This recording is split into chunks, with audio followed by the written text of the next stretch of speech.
आती रहेंगी बहारें, जाती रहेंगी बहारें।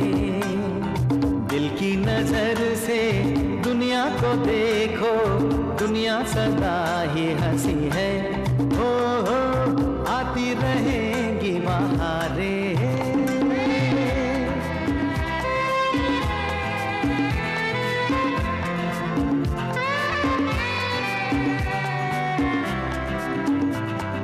हंस हंस के सब दर्द भुला दे, हर गम को खुशियों की दुआ दे। गीत वफा के प्यार की सरगम बन के रहेंगे दिलों में सदा हम। है मुझे यकीन जीना है यही, इसी को कहे जिंदगी। हो आती रहेंगी बहारें, जाती रहेंगी बहारें। आती रहेंगी बहारें, जाती रहेंगी बहारें। चंदूलाल को बिजनेस में बहुत बड़ा घाटा हुआ। घाटे की भरपाई तो हो चुकी है मामा जी। इसने मुझे तुम सबका दुश्मन करार कर दिया है। एक विधवा के लिए तुम्हें लोगों से लड़ने की क्या जरूरत है? क्या जरूरत है ये सब करने की? क्यों दे दिए पैसे वेलजी भाई को? मैं ईश्वर से प्रार्थना करूंगी कि तुम्हें कोई अच्छा सा लड़का मिल जाए। मैं अपने प्यार को अधूरा नहीं रहने दूंगी। मैं तुमसे शादी करूंगी।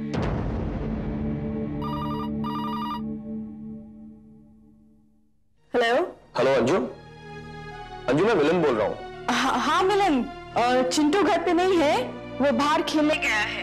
अंजू मैं तुमसे बात करना चाहता हूँ। हाँ वो चिंटू आ जाएगा तो मैं फोन करवा दूंगी। ये कैसी बातें कर रही हो तुम? अंजू देखो फोन मत रखना। आज रेस्टोरेंट में तुमने मुझे जो कुछ भी कहा ना, मैं उन बातों पर अमल कर रहा हूँ।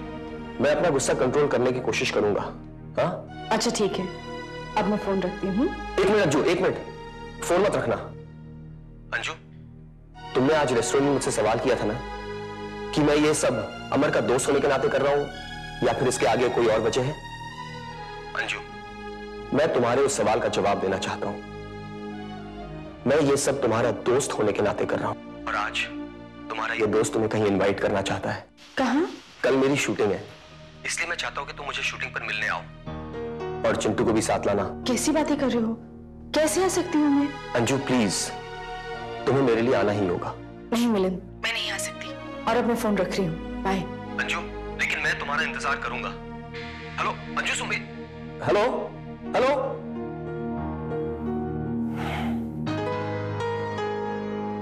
तुम्हारे साथ बिताए 6 दिन मेरे लिए 6 जन्मों के बराबर है। मैं अपने प्यार को अधूरा नहीं रहने दूंगी। मैं तुमसे शादी करूंगी।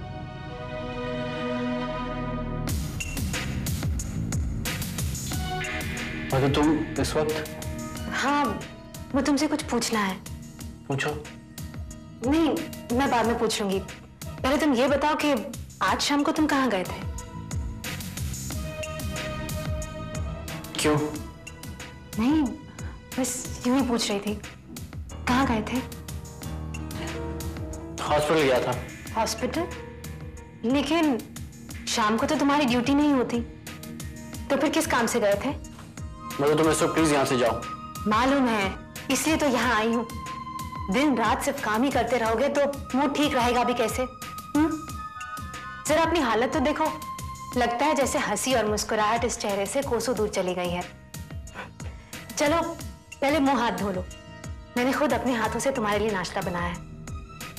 चलो। मधु, मैंने कहा ना मुझे अकेला छोड़ दो। नहीं, मैं तुम्हें साथ लेकर ही जाऊंगी। आज तक अकेले छोड़ने का ही तो नतीजा है कि तुम इतने गुमसुम से रहने लगे हो। Madhu, for God sake just leave me alone. जाओ तुम यहाँ से।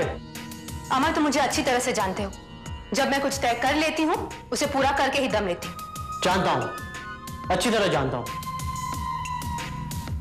मैं ये भी जानता हूँ कि तुम इस घर में किस मकसद से आई हो और क्या कर रही हो। मैं ये भी जानता हूँ कि रश्मि के फोटोग्राफ किसने भिजवाए थे। और मैं ये भी जानता हूँ कि चौल में आग कैसे लगी और किसने लगवाई। लेकिन ये सब जानते हुए मैं सिर्फ इसलिए चुप था क्योंकि तुमने चिंटू की जान बचाई है। लेकिन अमर, तुम मेरी दोस्त हो और दोस्ती की इस हद को कभी पार करने की कोशिश मत करना, समझी?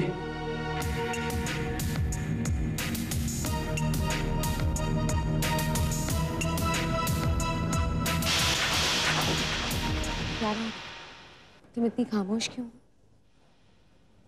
सच पूछो तो रश्मि, इस सवाल का जवाब मेरे पास भी नहीं है। क्या हुआ? अंकल ने फिर से तुम्हें कुछ कहा क्या? नहीं, उन्होंने कुछ नहीं कहा। तो फिर पैडी ने कुछ? हाँ, पता है रश्मि, बचपन से लेकर आज तक मैंने अपनी जिंदगी में सिर्फ अकेलापन देखा है। पैडी मेरी जिंदगी में आया तो लगा कि अब यह अकेलापन दोबारा नहीं आएगा। आखिर क्या किया पैडी ने? पैडी ने पिछले 1 हफ्ते से मुझे एक फोन तक नहीं किया। ये तो हो सकता है कि वो किसी काम में बिजी हो। हाँ, बिजी ही तो है वो अपने रेस्टोरेंट के काम में। और शायद अब पापा की तरह अगर उसकी जिंदगी में भी कुछ इंपॉर्टेंट है तो वो है सिर्फ उसका बिजनेस। नहीं नीतू, मुझे मालूम है पैडी ऐसा नहीं है। तुम चिंता मत करो, सब कुछ ठीक हो जाएगा। चल घर पर वहां चलकर बातें करते हैं। आप मिलिंद की बातों को लेकर इतने परेशान क्यों हो गए? नहीं छाया, मैं परेशान नहीं हूं। मैं बिल्कुल परेशान नहीं हूं। छाया, मैंने हमेशा से अपने भाग्य से ज्यादा अपने कर्म पर विश्वास किया। हमेशा मैं यही सोचता रहा कि चाहे तकदीर इंसान का साथ न दे, लेकिन इंसान अपने कर्म से और अपनी मेहनत के बलबूते पर अपनी तकदीर को बदल सकता है। लेकिन आज मुझे पता चला छाया कि मैं कितना गलत था। अब देखो ना, शायद यही मेरी नियति है कि मुझे अपनी ही औलाद के सामने हार माननी थी।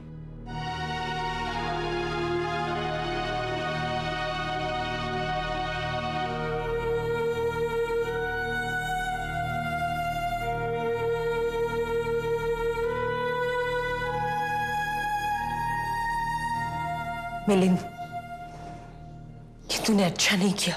आई, इस बात की तकलीफ मुझे भी है। फिर भी अगर गुस्से में मेरे मुंह से कुछ निकल गया तो उसकी कोई तो वजह होगी। मिलिंद, तूने अपने बाबा के दर्द को समझने की कभी कोशिश ही नहीं की। आई, ये सब तुम कह रही हो? तुम भी मुझे गलत समझती हो? तो मैं क्या करूं मिलिंद? एक तरफ मेरे पति है और दूसरी तरफ मेरी औलाद। शायद मैं ही सबको साथ बांध नहीं पाई। आई, प्लीज ऐसा मत कहो। अगर तुम्हें लगता है कि मैं गलत हूं तो फिर मैं बाबा से। मिलिंद, मैं और कुछ नहीं कहना चाहती, लेकिन हाँ, इतना जरूर कहूंगी कि कोई भी बात कहने से पहले एक बार खुद को अपने बाबा की जगह रख कर देख।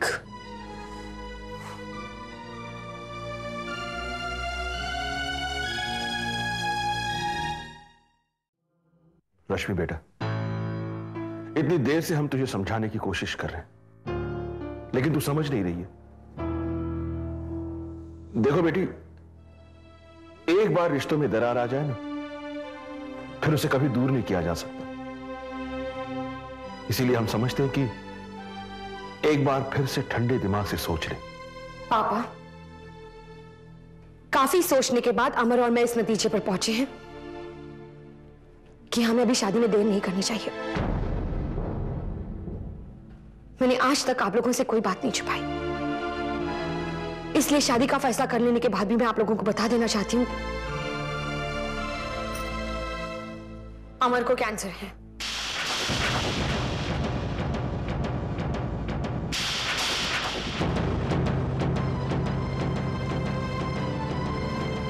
ये क्या कह रहे हो तुम? मैं बिल्कुल सच कह रही हूँ मम्मी। और फिर भी तुम उस अमर से शादी करना चाहती हो? अपनी जिंदगी को मजाक बना रखा है तुमने कि जो जी में आएगा तुम करती रहोगी और हम चुपचाप देखते रहेंगे। अरे क्या इसीलिए तुम्हें पाल पोस कर बड़ा किया कि तुम ऐसे लड़के के साथ शादी करें जिसे कैंसर है? नहीं रश्मि, ये तुमने बहुत गलत किया, बहुत गलत किया। हम तुम्हें कभी क्या हो? हाँ? क्या हो रहा है आपको? क्या क्या हुआ? क्या हुआ? रश्मि, पापा, मुझे लगता है अमर को कैंसर है। ये बात मम्मी पापा को नहीं पता चलनी चाहिए।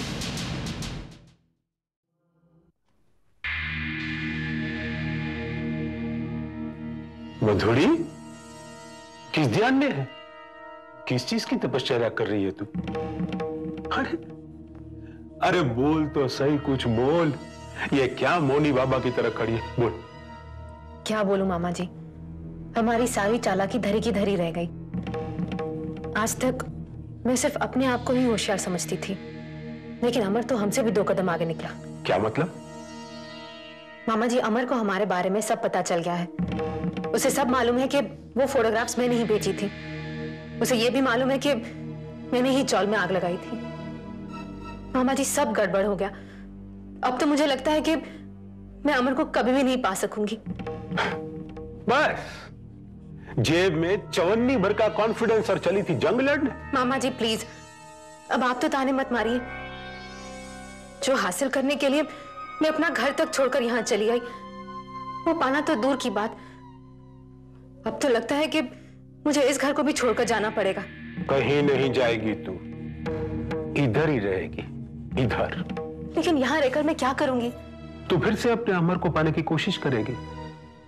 देख देख मधुरी, तूने अपने सारे दांव चल दिए ना, अब मेरे को भी तो अपने दांव चलने दे। और एक बात याद रखना मधुरी, क्या कि बड़ी चीज पाने के लिए बड़ा त्याग करना पड़ता है। समझ गई तू? विश्वामित्र और मेनका की कहानी सुनी है ना? विश्वामित्र को भी बड़ा अभिमान था अपने ज्ञान पर, अपने संयम पर, अपने आचरण और अपनी तपस्या पर, लेकिन मेनका के रूप के जादू के आगे उसको भी झुकना पड़ा।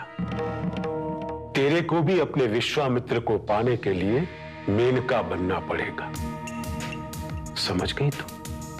हाँ मामा जी, अगर मुझे अमर को पाने के लिए मेनका भी बनना पड़े तो वो भी मंजूर है, लेकिन मैं अमर को हर हाल में पाकर रहूंगी। Thank you for inviting me. Thank you very much. Okay, bye bye. अरे मिस्टर संगानी, आइए आइए, बैठिए बैठिए।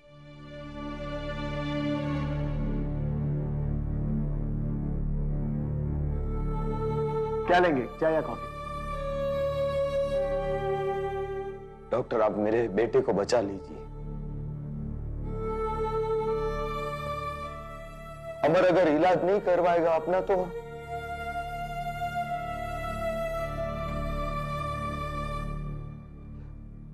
मुझे बहुत चिंता लगी रहती है डॉक्टर। उस लड़के को बाकी सबकी फिक्र है, अपनी नहीं है, अपने बारे में सोचता ही नहीं।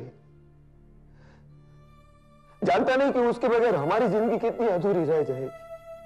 अरे धंधे में तो नफा नुकसान होते ही रहते हैं, इसके लिए जिंदगी थोड़ी रुक जाती है। मुझे लगता है कि ऐसा कुछ नहीं होगा, मेरा अमर ठीक हो जाएगा। मिस्टर संगानी, आप बहुत लकी हैं। आपको ऐसी औलाद मिली है जिसे अपनी जान से ज्यादा फिक्र अपने घर वालों की है। ऐसी औलाद के लिए तो लोग तरस जाते हैं। तो डॉक्टर, हम भी हमारी औलाद के लिए तरस रहे हैं। अब समझाइए अमर को कि इलाज करवाने के लिए अभी हाँ कह दे।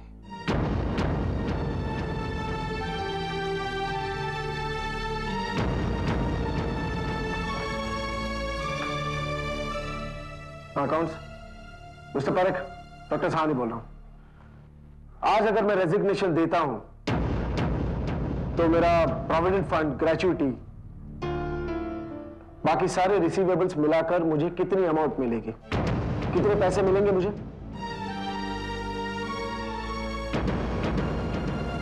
Thanks a lot.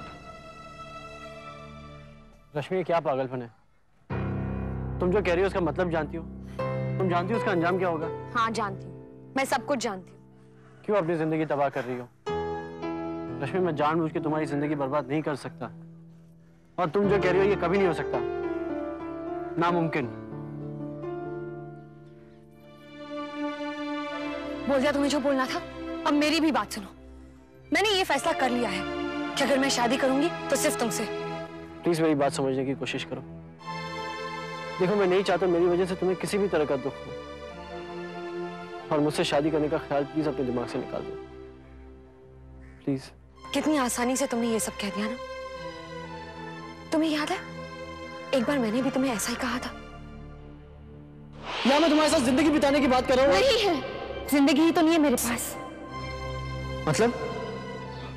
मतलब ये कि मैं सिर्फ 6 महीनों की मेहमान हूँ, कि मैं सिर्फ 6 महीनों की मेहमान हूँ, कि मैं सिर्फ 6 महीनों की मेहमान हूँ। क्या? हाँ अमर, मुझसे संबंध बढ़ाने की कोशिश मत करो, रोक लो अपने आप को, क्योंकि मेरी सांसें भी रुकने वाली है। तुम्हारी जिंदगी 6 महीनों की हो या 6 दिन की, मुझे इससे कोई फर्क नहीं पड़ता। मैं सिर्फ तुम्हारा साथ चाहता हूँ। तुम भले ही अपने दुख मेरे साथ न बांटो, लेकिन मैं अपनी सारी खुशियां तुम्हारे साथ बांटना चाहता हूँ। रश्मि, मैं तुमसे शादी करना चाहता हूँ।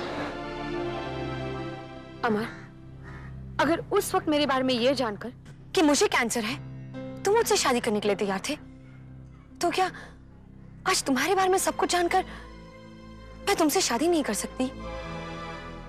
क्या मुझे ये हक नहीं है? बोलो अमर, बोलो।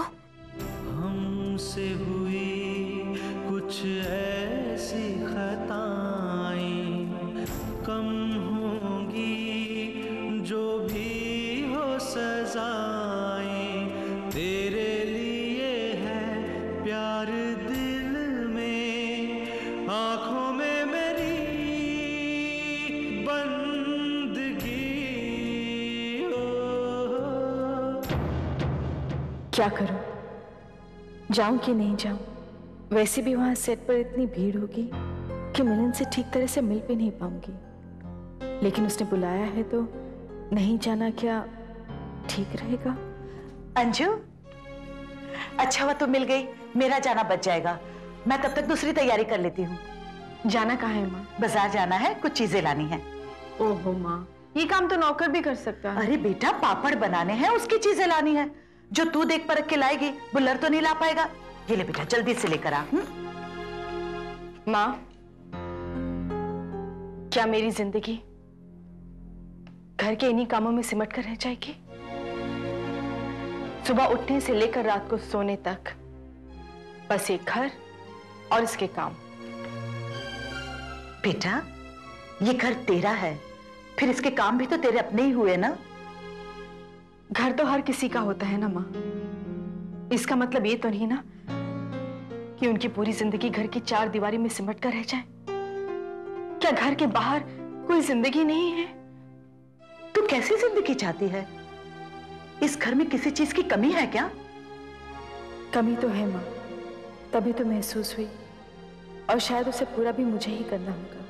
अपनी और अपने जीवन के बारे में थोड़ा सीरियसली सोचना होगा, वरना ये कमी इसी तरह मेरे जीवन का हिस्सा बनी रहे।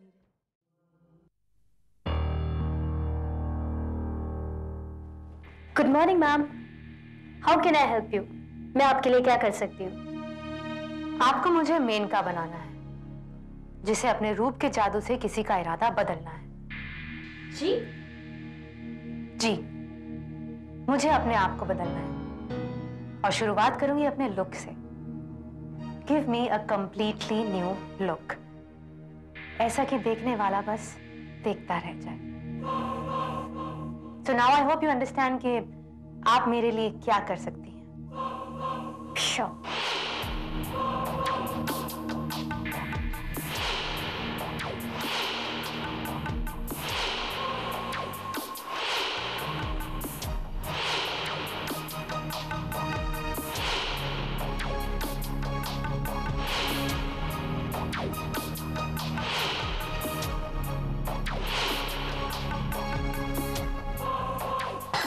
बस कर अमर बेटा, बस कर। और नहीं, अरे कहीं हंसते हंसते जान ना निकल जाए भाई। मामा जी, रोते रोते जीने से तो अच्छा है कि आदमी हंसते हंसते मर जाए। बेकार की बातें मत कर। अच्छा ये बता, पिछले 2-3 दिन से तो हॉस्पिटल क्यों नहीं जा रहा? माँ तुम भी कमाल करती हो। जब मैं हॉस्पिटल जाता था तो कहती थी माँ के लिए वक्त नहीं है, और अब जब तुम्हारे पास बैठा हो तो मुझे हॉस्पिटल भेज रही हो। रहने दे रहने दे, एक बार शादी हो जाएगी ना माँ को भूल जाएगा।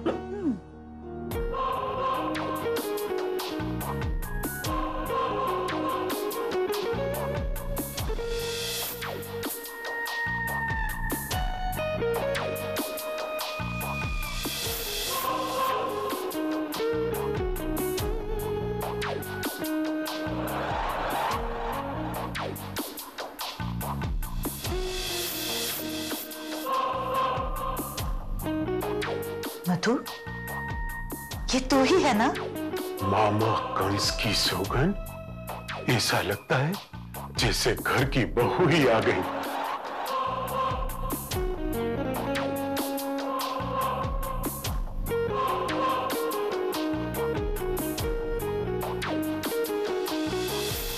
अमर, अगर 20 दिनों में मैंने तुम्हारा इरादा ना बदल दिया तो मेरा नाम भी मधु नहीं।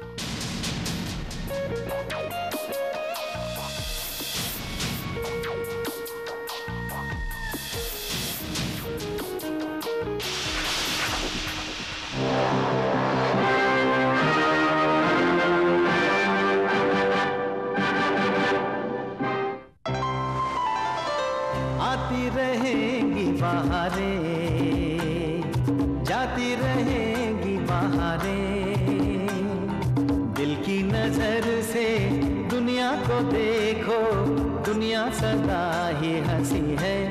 ओ